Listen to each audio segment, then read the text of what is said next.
When you eliminate variables from your swing, you'll be able to get over the golf ball, first shot of the day, take a swing, absolutely pure it, and have a lot more smiles in your golf game. So today, we're looking at making you a much better ball striker through the power of eliminating all the nonsense in your golf swing, the things you don't even need to be doing. And sadly, a lot of these things are common for many golfers out there. So they're things that you think you need to do, but you don't need to do at all. So let's get started. The first thing we're going to start with is puring your irons. The first thing you need to do is just set some weight on the front side. And we're going to keep it there throughout the whole swing. The second thing we're going to do is get our elbows closer together. So I've got my lead arm straight, my weight forward. If you've been watching these videos for a while now, you know these are huge parts for great contact with the ball. If I just do that, I'm going to strike it pure. Now, what the audience doesn't know right now is that these two shots are the first shots I've hit in about 3 weeks. I kind of don't have a life and I live in a cave. Weight forward allows you to take a divot after the ball. Lead arm straight allows you to take a divot after the ball. So anything that doesn't involve weight forward or arm straight is going to cause you variable contact. So I'm talking about if you swing back and you break down your arm, if you shift your weight, both of those things are going to change contact. So we have to build our swing around weight forward and arm straight to have consistently pure contact. And the way we do that is we learn how to use our body in the swing. When you make this change right here, it automatically improves your strike at the golf ball. So I'm gonna get over the ball. I get my elbows close together like I'm squeezing a softball, and I'm going to add a little bit more weight forward. Now, if you're somebody who hasn't added weight forward before, just add a little bit more. So it's like adding cheese to a pizza. When you think you've added enough, you add a little bit more. So put a little bit more weight forward. So it feels like I've got 80% or 90% of my weight here with the lead arm staying straight. I'm just gonna anchor it, and with my elbows close together, all I want to think about is moving this unit. So now that I've got the elbows here, I've got a unit between the hands, arms, and my shoulders, which means my body is now controlling the swing. Whenever your body isn't controlling the swing, there's a disconnect somewhere. So that means that this unit isn't together. Keep the unit together, anchor the weight, swing. The result is a pure golf shot. That is the basic foundation of eliminating variables in your swing. But we're gonna go through some common variable areas of the swing and how you can really crisp up to make your swing a lot more efficient, powerful, and striking it well. The first area we're gonna look is the takeaway. Now, the takeaway is one of the biggest areas where I see the most variables. In the first 3 feet of your swing, a few things can go wrong. 1, the hands and arms take the club back. 2, you're focused on rotating the club toe up or rotating your hands. Both of these things affect your ball flight and your swing tremendously. First, the rotating of the hands, that's going to cause your ball to start in many different directions. And secondly, if I just rip the club off the ball really quickly, or I use my hands and arms, my shoulders don't move. So I'm losing that unit that I was just explaining to you. We never want to lose that unit. Keep that anchored in your mind. When you start your swing, the first thing you need to do is eliminate hand action, unnecessary hand action, because it gets you pulling your arms off the ball and not using your shoulders. I like to think a few different feels for you here. The first one is my right elbow higher than my left. When I'm keeping the right elbow higher than my left, it forces my shoulders to get engaged. What happens with a lot of golfers who will rotate their hands and get a lot of unnecessary variables in the first part of their swing, they'll look like this. They'll disconnect their arms from their body. The lead elbow gets above the trail elbow. So you can see that my right elbow is a lot lower versus I want it higher. And when I keep that right arm higher, my left shoulder starts moving back. So both shoulders move back. You need to look for this checkpoint in the first part of your swing. Are your shoulders moving? Don't think about the hands, arms, club. Think about the body here. Are the shoulders pulling the body back? Another thing, keeping the club face quiet is huge, and that goes back to your hands. So simply moving my hands moves the club face angle. There's your start direction.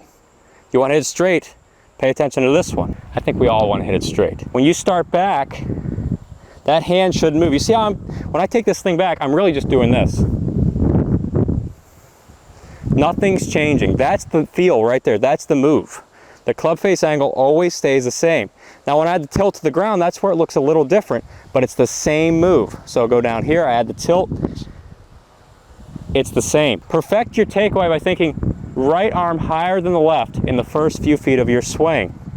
This gets the unit staying intact, swinging the club around your body. Nice strike right there.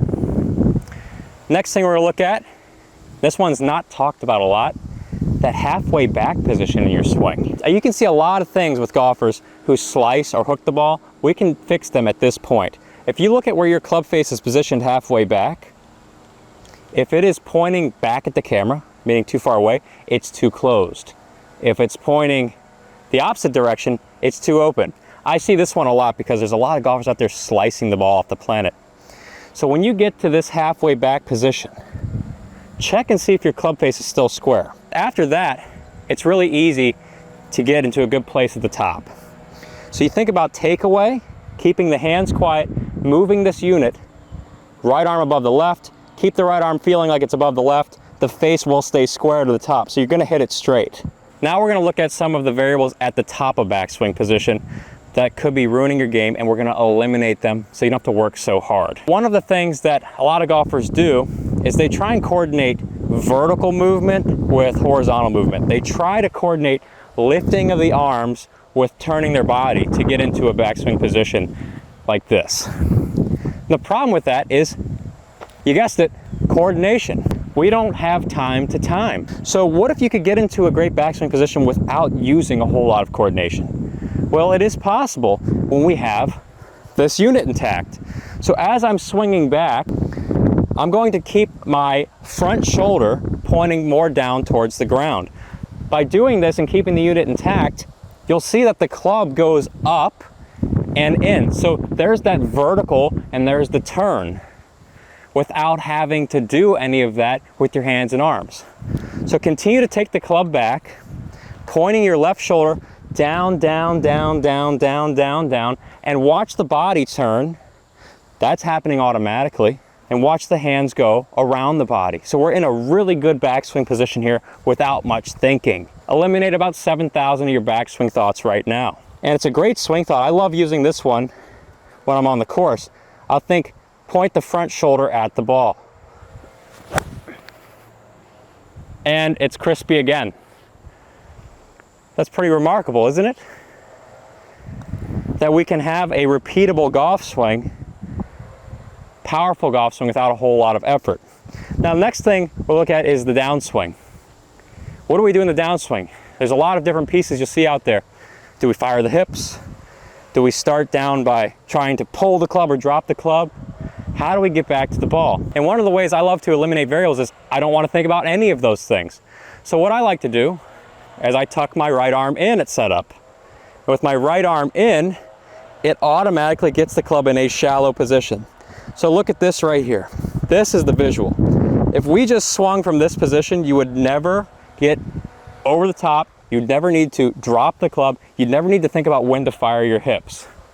Everything will happen. So taking the club, put it in a shallow position like this, and swing your left shoulder down.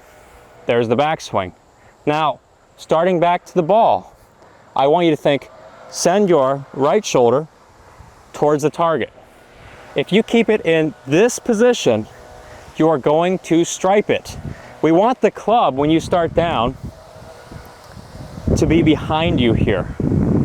We never want it to go over. So keeping the arm tucked in at setup leads to the arm staying tucked in into the downswing here, never out. I like to practice this one slowly, and this eliminates a ton of errors because I don't have to think about where to drop, when to start turning my hips. The magic is when I get my right shoulder moving around, those hips just go. So I'm going to hit slowly and show you how this arm in versus this arm out works. So arm in. Look at that. You see how my arm is still pointing away from me?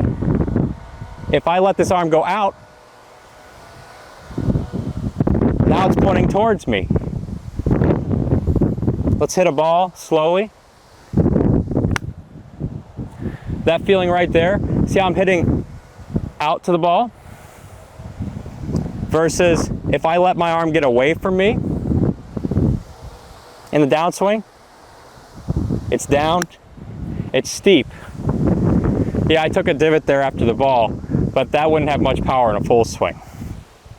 And you can see the difference between these two swings on a full speed level. Arm in versus arm out. Here we go. Arm in. Just look at the difference in the swings. Arm out on the way down. Oh, it's going way off to the right. I had a student come up to me or message me recently. They said, Tom, I'm working on getting my arm tucked in, and they were working on it. They were really trying, and they were still getting some space between their arm and their body at the top of backswing. So when you feel this arm's tucked in, just know that it might not be enough. He was feeling this, but he was still here, was still out. So a great way to work on this is just take a glove, place it under your right arm, encourage it to stay tucked in. So when you swing to the top, you're here, and when you start down, it stays there.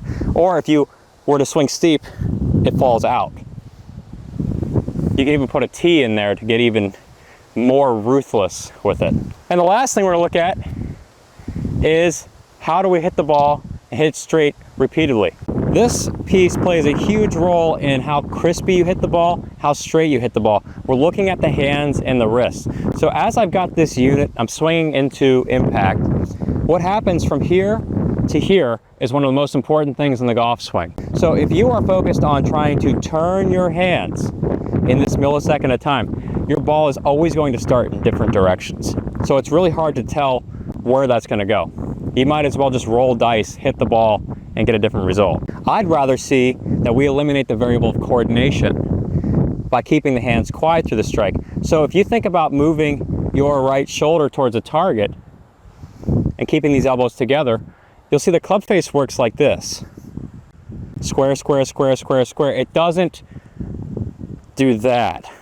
That is aggressive manipulation of the hands, and it's one of the most popular swing theories out there that has no benefit for you. The reason it has no benefit is when you're hitting a ball, this doesn't add power.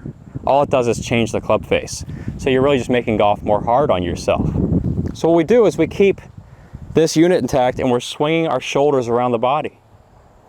When I add the tilt to the ground, I'm doing the same thing. Now what you'll see after impact, you'll see the back of my right hand. It will look like I have turned my hands over, but all I'm doing is just keeping this all the way through.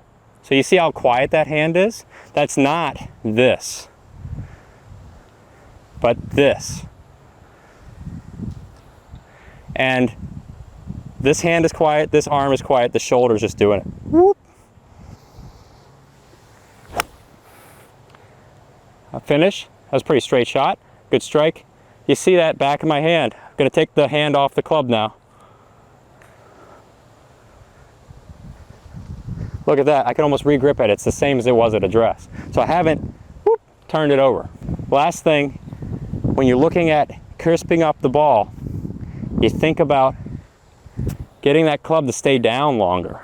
If the shaft is down, that's one of the best pieces for really compressing the ball. Shaft down, hands quiet. Not a whole lot of effort to hit the ball far. There's a ton of power in the wrists if you know how to use the wrists the correct way. It's not me flipping my hands. That changes a lot of things in your swing. Changes your contact. Nope, it's just me throwing that club down, and I'm keeping the hands quiet on the way through. So we've eliminated a ton of variables here. We started off with the takeaway.